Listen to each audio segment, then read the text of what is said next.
South America. A beautiful destination, but treacherous to navigate.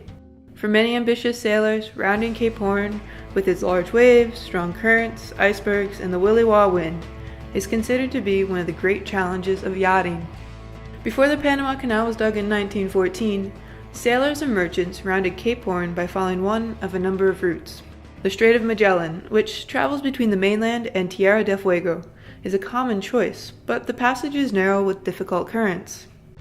Another choice is the Beagle Channel, named after the ship used for the Darwin expedition. The route passes between Tierra del Fuego and Isla Navarino. The channel is about 130 nautical miles long and 3 miles wide at its narrowest point.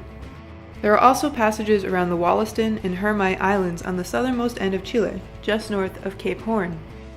All the passages around the islands are exposed to the willy-wah winds, which are caused by the descent of cold, dense air funneled from the snow and ice fields from the Andes Mountains and the Antarctic Peninsula. The Drake Passage, south of Cape Horn, is 500 miles wide and the broadest option. It is still used for commercial shipping and the Great Ocean races. However, voyagers must be prepared for extreme wave conditions. Rounding Cape Horn requires ships to pass south of the 56th parallel, well into the zone of fierce winds and icebergs. The winds of the southern latitudes roar unencumbered by land, and help stir up large waves which on the shallower waters around Cape Horn has the effect of making the waves shorter and steeper. Occasionally there are even rogue waves, which can be as tall as 98 feet. Below 50 degrees south, icebergs are common, but during August, the hazard range can extend as far as 40 degrees south.